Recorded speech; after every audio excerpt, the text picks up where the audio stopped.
It's me, a Napatana tuner. Let me get this dipstick out of my way. We're continuing on with this diagnostic video on this 2012 Audi A4 Quattro with a 2-liter. This is the first generation chain drive. Now in 13 they switched to flex fuel and the intake manifold looks different, but it's all similar. This particular engine, in the last video I showed you that cylinder number 3 is completely dead. We have 15 psi of compression, so that means that pretty much nothing. So what's next? Well, before I move on to my leak down tester, I've got a Matco leak down tester here. We're gonna do a wet compression test. And you know, I could put regular oil in, like this is how I lubricate my engine assemblies with the bearings and the pistons and the piston rings before I install with a nice little squirt.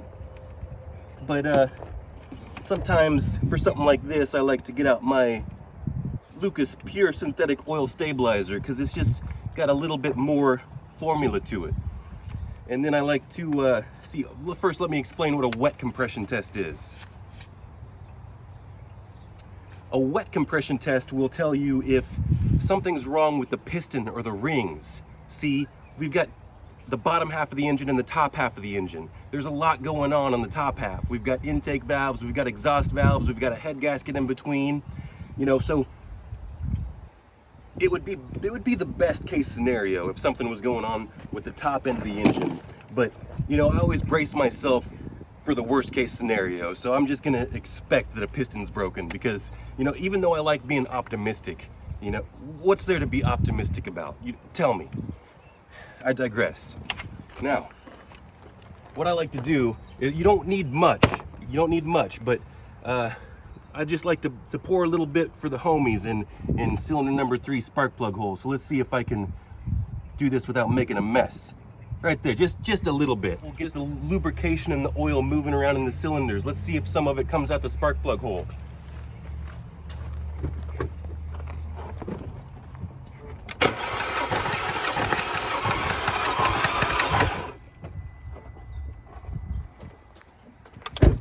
Now I took all my spark plugs out already. You see here? Now that lets the engine rotate easier because I don't really know how strong my battery is. It sounds like it's a little bit on the weak side. Now we're gonna hook up our compression tester again. Looks like I gotta go get it. Oh, no, here it is. There we go. So now that we circulated the oil through the cylinder, we're gonna hook up the compression tester and just take a close look at what's going on with this thing when I crank it. First I'm gonna bleed off the previous test right there, and then watch that. Last time it was about 15 psi. Would you look at that? The battery is completely dead. Now I have to go get my jump box. You know, I'm really glad that this happened because now I can explain that if your battery voltage is low, you might get false readings. And it also lets me explain where we hook up the jump box because the battery's in the trunk. So let's move all this stuff. This is not a shelf. Don't put stuff up here. People putting stuff up on the car like you own the place. What? Don't just act like someone's car is your storage shelf. Okay, now that I got all my clutter cleared off, take a look at this trap door right here. We pop this out right here, and then we're gonna set it right here so we don't lose it. And then we're gonna pop this door open right here and take a look at that. We have our positive stud. And I'm not talking about you, so chill out. We're gonna put this thing on positive first, and then our negative stud is right here. And sometimes I like to jiggle it around a little bit to make sure that I scratch up that stud a little bit so I could get a good connection. Same with this one. And then we're gonna see, we have 12 volts. What's going on? Is my starter junk? I don't know. We'll figure it out. We got 0.4 more volts. Let's see if the engine cranks over. Take a look at that compression gauge.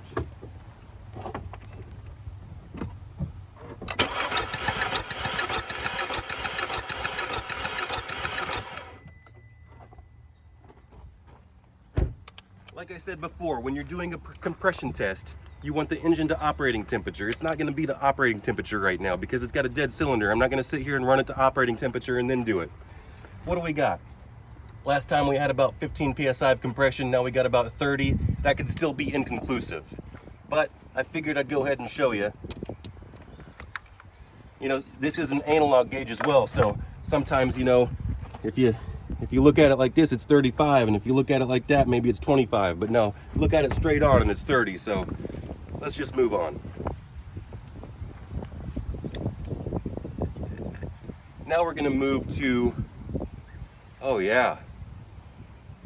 See, people are gonna say, you're destroying your leak down tester. It's not gonna get all the way up in there. Look, no oil. This one's from China Freight anyway. It's only like, I paid like $2 for it. So now we're going to do the leak down test. And with this leak down test, I actually have a proper tool made by Matco. And let me sort through my pile of junk here. Yeah, there it is. And check this thing out. I got my air compressor out here. The only problem with this thing is it doesn't have much reserve. So it starts making noise and then you can't really hear where the hissing's coming from, so it's best to use shop air.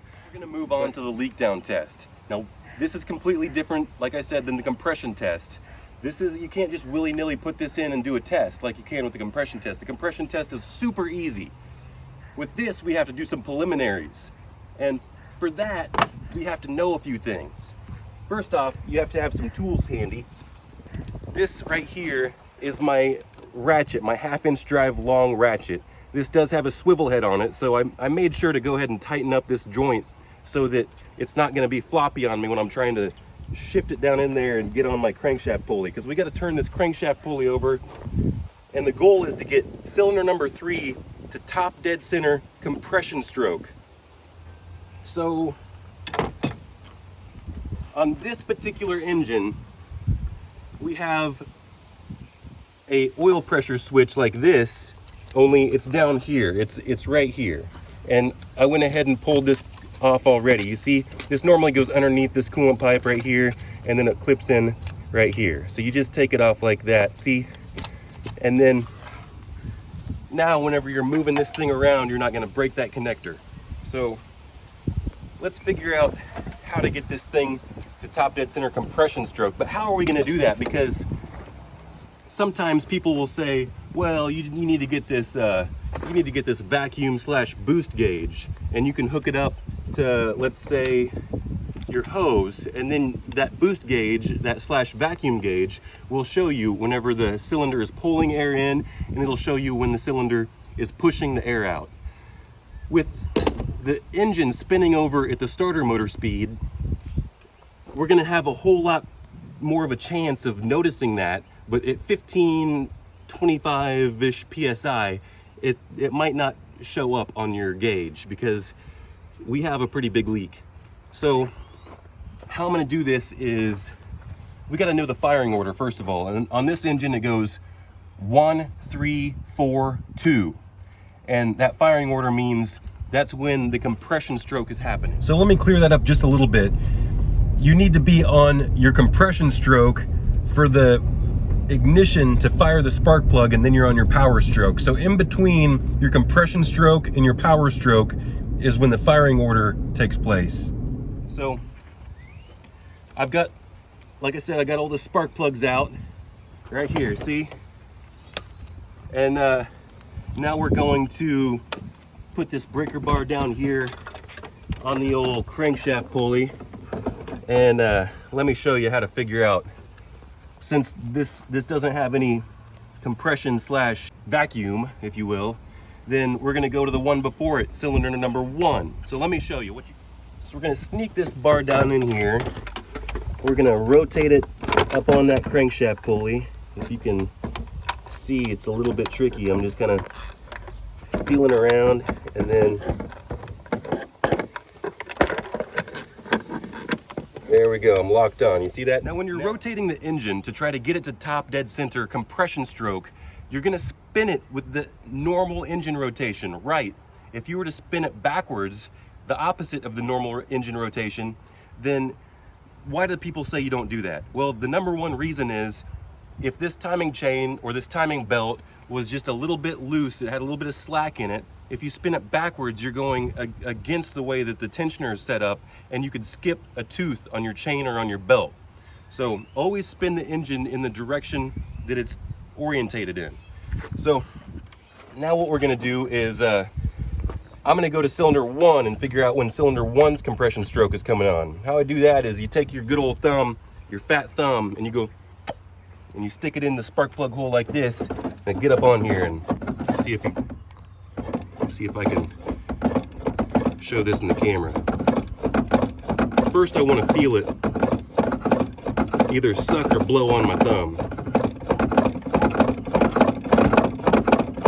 Right there. I don't know if you heard that, but cylinder number 2, and maybe I can show you what's going on with this one.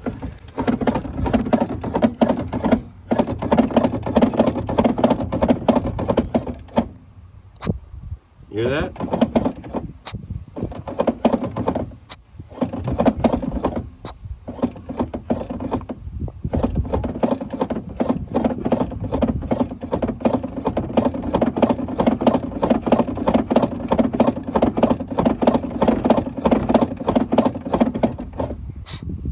Now that was blowing out. It's a little bit easier to tell whenever it's sucking your thumb in versus when it's blowing out. Cylinder number 2 is pushing. That means it's on the compression stroke. What we're gonna need is, we're gonna need like a long screwdriver, like a long quarter drive extension, something like this. And now we're gonna go plateau this thing out, which, here's the deal. When these, it's a 4-cylinder, when these two are up top, these two are down at the bottom. So we go 1, 3, 4, 2. So this is 2 on compression stroke. I have to think about this for a minute. 1, 3, 4, 2 on compression stroke. So then the next one is going to be 1 whenever this comes back up. So when this comes back up, we're compression stroke on number 1. Let me just go back here and see if I can feel anything again on this one. Let me try to get a better seal. It's not really pushing anything too much. There was a little bit, but it's not really pushing too much. So now it's on its way back down, and now this one is going to be on its way back up for its compression stroke. So unfortunately, this video did not go as straightforward as I would have liked. Something else might be going on. It was driven for a while on this dead cylinder. It might have messed up some other valves or something, but originally, whenever I compression tested cylinder number 1 off camera, I had 90 psi, which is about half the compression you're supposed to have on these turbocharged engines. It's usually around 175 to 180. Go check the compression specs on whatever engine you run. The naturally aspirated ones typically do more than that. So at the end of this video, whenever I was getting ready to edit it and finish it, I thought, you know what? I better do the leak down test. I better do the compression test on cylinder number 1, especially since it's got that looping back. But I already knew what that was. Wait till the end of the video. Then I did a leak down test on cylinder number 1, and I only had 5% leak down. That's perfect. And then I did a compression test again, and I had 180, like 182.5 compression on cylinder number 1. That's perfect. It was even a stone cold engine. So nothing's wrong with cylinder 1, but why was it giving me some inconclusive results before? Maybe the spring is a little bit weak in 1, and it just, the leak down test pushed the spring up a little bit better or something like that. But we're gonna figure everything out whenever we take it apart. That'll be a video for the future. Get it back on here. I lost my, there we go. So now we're gonna come over here in front and we're gonna watch this thing very closely. You might have to go around. See, I say not to spin it backwards, so that, you know, you might have to spin it back around a lot more if you don't get this right the first time. But you can see when it starts slowing down. Right there, it just slowed down and kind of stopped. And I've done this more than a few times, so I kind of feel like that's perfect. If it's not perfect, if it's just slightly, if it's just slightly before top dead center or it's slightly below top dead center, when you hook compressed air to it, it's gonna shoot the piston down. And if you have this bar connected on the crankshaft pulley, it's a possibility, if your switch is the wrong way or such, it could go wham and slam into something and damage something. So usually a good idea to just go ahead and take your tool off. Now we're ready to hook up the leak down tester. We're going to screw it in just like the compression tester, just like so. All right, nice and tight. And then we're going to get our air hose and we're going to hook it up to the leak down tester like such. And then it's already pretty much zeroed out, but let's say it wasn't. Let's say it was down there or up here. You set it to 0 right there. And then clip it into place. And now we're gonna hook it up. And my little compressor is gonna start making noise right away, but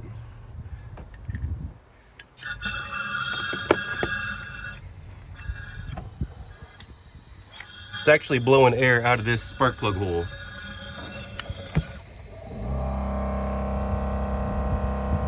So I'm gonna put this spark plug back in. Well, my air compressor is charging back up.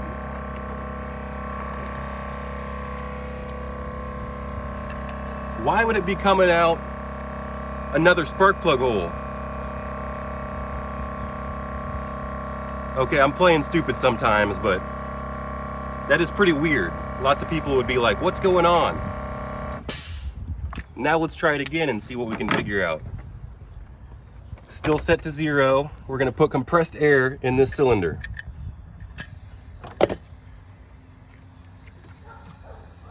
Not coming out of either one of these two. Now let's come around. Well, first we pull off the oil cap. I like to put my cheek up to stuff because your face is very sensitive. I can feel the smallest breeze up on my beard hairs, if you want to call it that. This is really kind of, I guess it's a little bit of a goatee now. I'm going for the Hatfield look. So I don't really feel anything coming from the oil hole. This is a pretty big space right here to try to feel something come out the intake, but I usually just pop this off and I can usually tell.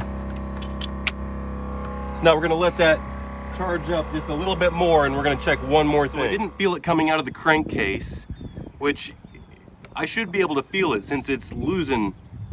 I guess I didn't explain that. I was too busy trying to figure out where it was coming from, but we don't want more than 20% of leak down. Really, we don't want more than like 5 or 10% of leak down, but this gauge shows that anything to 40% is in the green range, which, like I said, and then we have the moderate range, and then we have this high range. So let's take a look at this needle again whenever we're doing the test. Yeah, we're leaking everything out. So now let's go check the last thing. Follow me.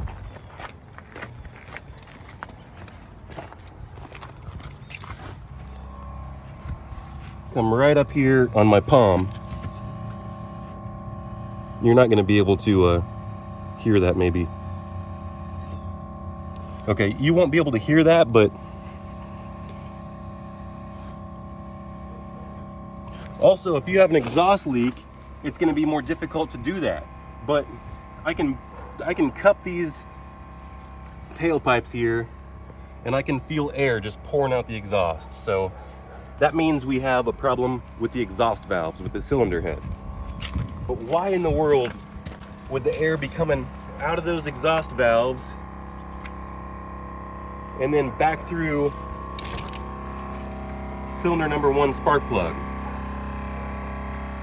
So I already got this figured out. It only took me about 1 minute, but it is just a little bit tricky. It got me thinking, like, why would it be coming out the number 1 spark plug hole? Why would cylinder number 3 affect cylinder number 1?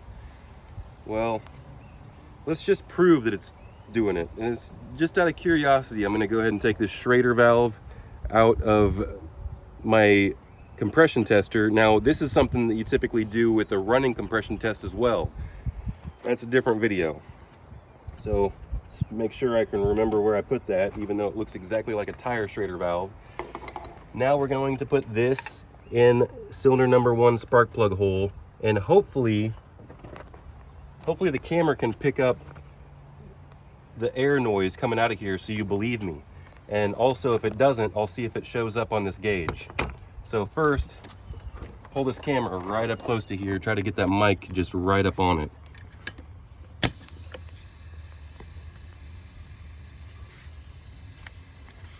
Be closer.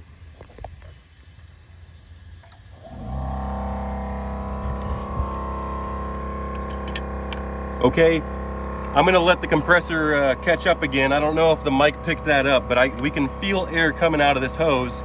Now let's see if it'll show up on the gauge.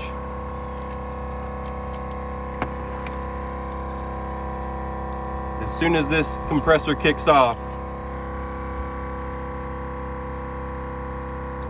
there we go. Now take a look. It's not enough to show up on the gauge, which I didn't think it would be anyway. So, what's going on?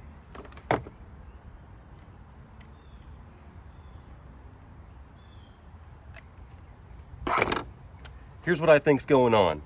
I think that one of the exhaust valves is either stuck open because the valve spring broke, the valve hung up and the piston hit it, or there's a chunk missing out of one of the exhaust valves. So this is cylinder number 3. I might be able to sneak this breather assembly off and take a look at at least one of the exhaust springs. I think I could probably see both of them, so that will be the next step. But it would be a little bit difficult to see like cylinder number 1 and cylinder number 2. I could probably see at least one of them on cylinder number 4.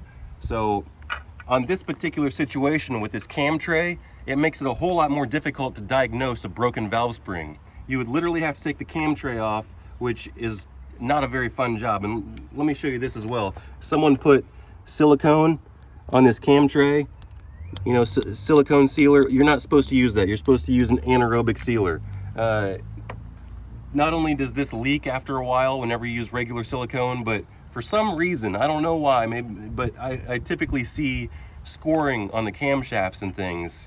Maybe just people are being, that's only if someone else has worked on it before, so I don't know if it's just shoddy repairs or what, but I don't know if there's a correlation to using this silicone sealant versus the cam tray sealant, but I do know that the cam tray sealant absolutely seals it perfectly flush. And then it is important to get these bolts torqued down properly all the way around. Let's move on to taking things apart. It's the next stage of the repair. Like I said, we're taking off this breather assembly right here, and I can tell that this has not been replaced, so I'm assuming it's never had the oil consumption, because through factory updates, whenever they did part 1 of the oil consumption test, they changed out this breather assembly, and the easiest way, without looking at part numbers and things, is this window right here for this breather assembly was actually like a white color.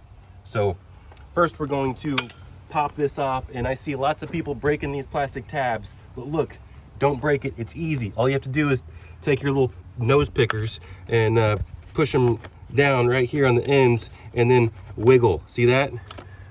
Now we're going to take these loose, little T30s. This one right here, see, a spider was in there, but I always like to take this one and put it right there.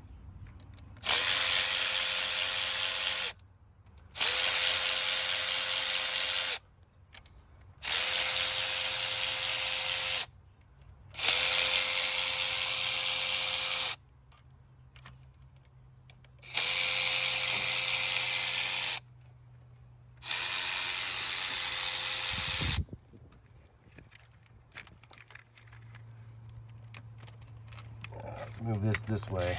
Actually, let me come over here. This one's tucked underneath the wiring harness just a little bit. And then this breather, there's one more. There's this breather assembly likes to stick to the valve cover. So first you take this hose out for the turbo, just like this, and lay it to the side, and then give it a nice little pull. Try to keep all those screws into place, and then pull it out to the side. Now, am I gonna be able to see these rockers and the exhaust? Let me grab this phone here, and what we're looking at is we're trying to get on this side and on that side. Let me be more specific actually, because this right here is cylinder number 4. That right here is cylinder number 4. That means cylinder number 3 is on either side of these bolts. So we can pop this plug out right here and try to take a look, but we're probably not really going to get any conclusive information by looking here. Now, I just explained that the cylinder head, or at least the valve tray cover, is going to have to come off, because the only scenario to where we could do an easy fix is if it was just a broken valve spring. In that case, there's a chance that we could get the valve back up into its position, and then we could put a new spring on it, new keepers on it, and put it back together. I've done that before, and I've done that through warranty before. I did that one time on an RS5, but I've seen that a couple times on this engine. It's very rare. What I've seen more than that is broken pistons and holes burnt in valves. More specifically, the exhaust, well, I think that it's been intake and exhaust. Some theories about that are excessive carbon buildup. Let's say you have excessive carbon buildup and a big old chunk of carbon blows off from the intake ports into your cylinder. It might bounce around a couple times in there as a hot piece of, charcoaly ash, and you might create some detonation. That's just a theory, but tell me your theory about why you think a chunk would be missing out of the exhaust valve, or detonation would blow the piston, other than octane, because we already covered in a different video that this engine is designed to run on regular fuel. And that's also controversial, I understand. Fight me. So, that's enough for this video. Let's just put other stuff in other videos, and you can just keep on watching. Naptown Tuner, subscribe. Okay, I'll go ahead and tell you, because I don't want people to think I don't know what I'm talking about. Cylinder number 3, top dead center compression stroke. Let's say cylinder number 3 has a burnt or missing a chunk out of the old exhaust valve. Right here. It's missing a chunk. There's something wrong, it's bent, something like that. It's coming into the exhaust manifold. The catalytic converter is so restrictive, which is normal. Trust me, it's normal for it to be that restrictive. That's what they do, they restrict. And then it goes in the intake manifold, and then the air comes right back in to cylinder number 1. And if you'll notice, cylinder number 1's exhaust valves are open. So then whenever I put the spark plug back in cylinder number 1, all the air goes out the tailpipe through the catalytic converter, because I restrict the air from coming back out cylinder number 1 spark plug hole. There you go.